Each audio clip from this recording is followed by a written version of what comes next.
সম্পর্ক ভাঙার পর, ব্রেকআপ হওয়ার পর সবচেয়ে বড় কষ্ট কোথায় জানেন? সেই মানুষটার উপর থেকে অধিকার হারিয়ে ফেলার কষ্ট। যে মানুষটার সাথে কিছু বলার আগে অনুমতি লাগতো না, সবকিছু শেয়ার করার আগে ভাবার প্রয়োজন হতো না, সেই মানুষটার উপর আজ থেকে আপনার কোনো অধিকার থাকবে না। হ্যাঁ, আপনি মোবাইল থেকে তাকে ব্লক করেন নাই, কিন্তু নিউজ ফিডে তার ছবিগুলো ঠিকই দেখবেন, কিন্তু আগের মতো লাইক কমেন্ট করতে দ্বিধাবোধ করবেন। মোবাইলের গ্যালারিতে লাস্ট ঝগড়ার স্ক্রিনশটগুলো ঠিকই রয়েছে, হয়তো কখনো ডিলিট করা হবে না, কারণ মানুষ দুঃখের স্মৃতিগুলো জমিয়ে রাখতে বেশি পছন্দ করে। সম্পর্ক ভেঙে যাওয়ার পর আসলেই কি জীবন শেষ, নাকি নতুন করে শুরু? এত সুন্দর সুন্দর সম্পর্কগুলো ভাঙার কারণ কি হতে পারে? নাম্বার 1, যে কোনো কিছু অতিরিক্ত হয়ে গেলে সেটা খারাপ।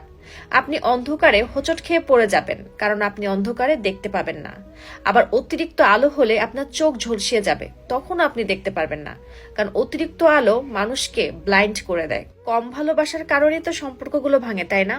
কিন্তু অনেক সময় অতিরিক্ত ভালোবাসার কারণেও সম্পর্ক ভেঙে যায়। আপনি যখন অতিরিক্ত অধিকার দেখাবেন, তখন সে মানুষটা মনে করবে আপনি তাকে বেঁধে ফেলেছেন, আর তখন সে বাঁধন থেকে বেরোতে চাইবে। দুইটা মানুষ হ্যাপি না থাকার কারণে কিন্তু ব্রেকআপ হয়, মতের মিল না হলে ব্রেকআপ হয়, ফ্যামিলি প্রবলেমের কারণে সম্পর্ক ভাঙে, চিটিং, প্রতারণা, এগুলোর কারণেও সম্পর্ক ভাঙে। যেহেতু আপনি সম্পর্কটা ভেঙে দিয়েছেন ভবিষ্যতে হ্যাপিনেসের কারণে, তাহলে অবশ্যই আপনাকে ঘুরে দাঁড়াইতেই হবে। আবার যদি তার পক্ষ থেকে সম্পর্ক ভাঙে কিন্তু আপনি চাচ্ছেন না, তখন বলবো তাকে যেতে দেওয়া উচিত, কারণ আপনার সাথে থেকেও যে হ্যাপি না, তার সাথে আপনার ফিউচার কখনোই ভালো হবে না, আরো ভবিষ্যতে অনেক ঝামেলা হবে। সম্পর্ক ভাঙা মানেই দেবদাসের মতন জীবনযাপন করা নয়। নিজেকে খুশি রাখার চেষ্টা করুন, দেখবেন পৃথিবীর ছোট ছোট খুশিগুলো আপনার কাছে ছুটে ছুটে আসছে।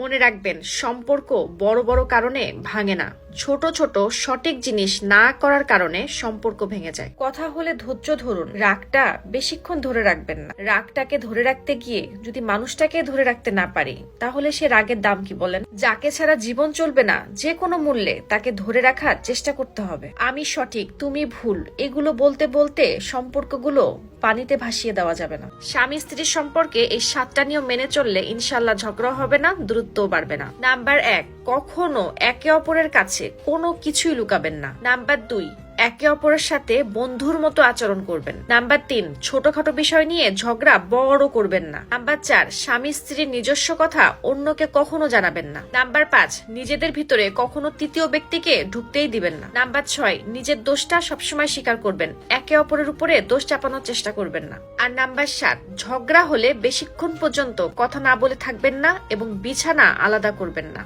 কিছু মানুষ আপনাকে ছাড়ার কারণ খোঁজে, আর আপনি রাগ দেখিয়ে তার কাজটা আরো সহজ করে দেন।